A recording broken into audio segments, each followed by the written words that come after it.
Marcus Aurelius once said, "You have power over your mind, not outside events. Realize this and you will find strength." In a world where emotions can feel like turbulent waves, how do we find our anchor? Join us as we explore 7 Stoic lessons that hold the key to mastering your emotions and navigating life's storms with unwavering resolve. Before we begin, I would appreciate if you liked the video so that you can help me to continue spreading the Stoic philosophy. If you are not subscribed, I recommend you to subscribe and activate the bell so you don't miss any video. Lesson number 1. Understand what's in your control. Have you ever found yourself caught in a storm? Not the kind with rain and thunder, but the storms of life. Unexpected events, disappointments, or sudden changes. The Stoics, philosophers from ancient Greece and Rome, have a lesson that feels like an anchor in these storms. The dichotomy of control. Picture this. You're planning an outdoor event, and despite all your preparations, it rains. Now you can't control the weather, no matter how much you'd like to. But your reaction to the rain, that's entirely up to you. You could lament, get frustrated, or you could adapt. Maybe move the event indoors or see the rain as a refreshing change. Epictetus, a Stoic philosopher who was born a slave and rose to become one of the most influential thinkers of his time, put it succinctly. Some things are in our control and others not. It sounds simple, right? But in this simplicity lies a profound wisdom that has the power to transform our lives. Every day we're faced with a myriad of situations. Some we can influence, like our daily routines, the books we read, or the company we keep. But many are beyond our grasp: global events, the actions of others, the passage of time, and yes, the weather. Now here's where it gets interesting. The Stoics believed that our well-being doesn't depend on external events, but on how we interpret and respond to them. It's not the event itself, but our judgment about the event that causes our emotions. Think back to a time you faced a setback. Maybe you didn't get that job you wanted. At the moment it felt like a disaster, but with time, perhaps you realized it was a blessing in disguise, leading you to a better opportunity or personal growth. But how do we put this into practice? Start by asking yourself, is this something I have control over? If the answer is yes, take action. If the answer is no, then it's an opportunity to practice acceptance and adaptability. By truly understanding and internalizing this principle, we can free ourselves from unnecessary anguish. We can navigate life with a sense of calm, knowing that while we can't control the winds, we can adjust our sails. In a world that often feels chaotic, the dichotomy of control is a beacon of clarity. It reminds us to focus our energy where it matters most and to embrace the serenity in knowing that some things are simply beyond our grasp. Lesson number 2. Reflect before reacting. In today's digital age, where immediacy is often celebrated, the art of reflection can seem like a relic of the past. Yet it's this very act of pausing and pondering that can be our saving grace in a world that demands rapid responses. Consider the countless times we're faced with decisions both big and small. From choosing a meal at a restaurant to deciding on a career path, the spectrum of choices is vast. But it's not just the magnitude of these decisions that matters, it's the manner in which we approach them. Let's delve into a common scenario: reading a message that strikes a nerve. Maybe it's a colleague questioning your work or a friend making an offhand comment. The gut reaction might be defensiveness or anger. But what if, instead of diving headfirst into that emotional whirlpool, you took a step back? By allowing yourself that momentary detachment, you're not suppressing your emotions. You're giving them a space to breathe, to be understood. This practice of reflection is not about passive acceptance or avoidance. It's about active engagement with our thoughts and feelings. It's about asking probing questions. Why did this comment affect me so deeply? What underlying beliefs or past experiences are influencing my current emotions? Is my immediate reaction based on the present situation or past baggage? Moreover, reflection before reaction is a tool that fosters empathy. By giving ourselves time, we also allow ourselves to consider the perspectives of others. Maybe that colleague had a stressful day, or that friend didn't realize the weight of their words. By reflecting, we open the door to understanding, not just for ourselves, but for those around us. In relationships, this practice can be a cornerstone. How many misunderstandings could be avoided if we took the time to reflect before reacting? How many bridges could be built instead of burned? It's in these reflective moments that we find clarity, compassion, and connection. Furthermore, in professional settings, the ability to pause and ponder is invaluable. Leaders who reflect before making decisions are often more respected and effective. They're seen as thoughtful, measured, and wise. Their decisions, born from reflection, often stand the test of time. In a world that often feels like it's moving at breakneck speed, the act of reflection becomes a form of rebellion, a quiet yet powerful statement that we won't be swept away by the currents of immediacy. It's a commitment to ourselves, to our well-being, and to the quality of our interactions with the world. In essence, to reflect before reacting is more than just a practice. It's a philosophy, a way of life that champions depth over breadth, understanding over impulsivity, and meaningful connections over fleeting interactions. It's a journey inward that has profound outward implications, shaping not just our responses, but the very fabric of our lives. Lesson number 3. Practice dispassion. In a world that often feels like an emotional roller coaster, the idea of practicing dispassion might seem out of place. But let's delve deeper into what it truly means and the transformative power it holds. Dispassion isn't about suppressing emotions or becoming indifferent to the world around us. It's about cultivating a balanced perspective, a calm amidst the storm. Imagine being able to observe events, situations, and even your own emotions without being overwhelmed by them. Think about the last time you watched a gripping movie. There were moments of tension, excitement, maybe even sadness. While you were engaged in the story, a part of you always knew it was just a movie. You didn't rush to help the hero or console the crying character. You observed, you felt, but you remained in your seat. This is the essence of practicing dispassion, being deeply engaged with life, feeling its many emotions, but also knowing when to remain seated in the theater of your mind, observing without getting lost in the drama. This approach becomes a lifeline in our modern age of information overload. Every day we're bombarded with news, updates, and notifications. Reacting passionately to every piece of information would leave us perpetually exhausted. Dispassion offers a buffer, a way to engage with the world in a more sustainable, balanced manner. Dispassion also plays a pivotal role in interpersonal relationships. We've all been in situations where conversations get heated, where disagreements arise. In such moments, practicing dispassion can be the difference between a productive discussion and a damaging argument. It allows us to listen more effectively, to respond rather than react, and to navigate conflicts with understanding and grace. Cultivating dispassion starts with self-awareness, regularly checking in with ourselves, recognizing our emotional triggers, and understanding our patterns creates a space between stimulus and response. In that space lies the freedom to choose our reactions, to act with intention rather than impulse. And while dispassion might sound like detachment from life's joys and pleasures, it actually enhances them. By not being overly attached to outcomes, we can fully immerse ourselves in the journey, savoring each moment without the constant fear of loss or change. Practicing dispassion is about finding equilibrium in an ever-changing world. It's a compass that points to inner peace, guiding us through life's varied terrains with grace. By embracing this practice, we not only enrich our own lives, but also bring a sense of calm and clarity to those around us. Lesson number 4. Ask yourself, will this matter in 5 years? Life is filled with moments that test our patience, resilience, and perspective. From minor inconveniences like a spilled coffee to more significant challenges like disagreements with loved ones, our days are punctuated with situations that evoke a range of emotions. In the heat of the moment, it's easy to get swept up in the immediacy of our feelings. A missed deadline, a critical comment, or a forgotten anniversary can feel like the end of the world. But one powerful question can shift our perspective and bring clarity.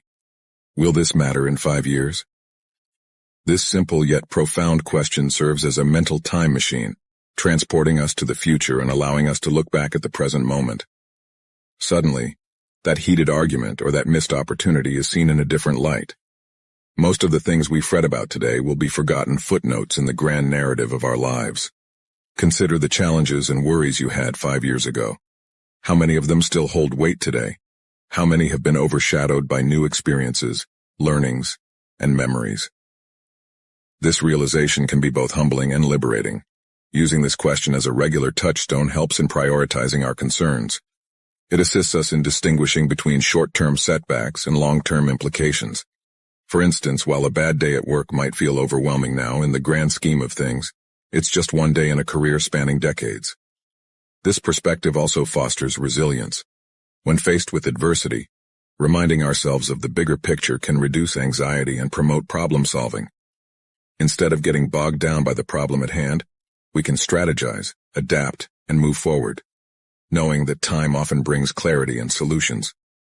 But it's not just about minimizing our concerns. This question also encourages us to focus on what truly matters. If we want our actions and decisions to have lasting significance, we need to invest in relationships, personal growth, and experiences that stand the test of time.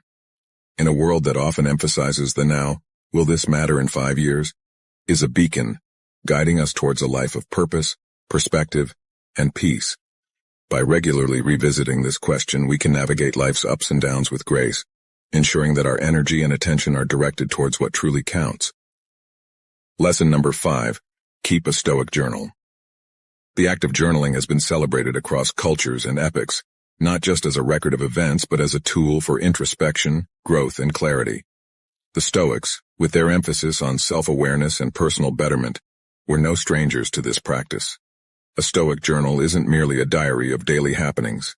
It's a space for reflection, for dialogue with oneself, for dissecting emotions, decisions, and reactions. It's where the external world meets the internal, where events are weighed against personal values and beliefs. Imagine ending your day by recounting not just what happened, but how you responded. Why did a particular comment upset you? What triggered that burst of joy during a mundane task? By dissecting our day, we begin to understand the patterns of our psyche. We start to see the triggers that sway our mood, the values that guide our decisions, and the habits that shape our days.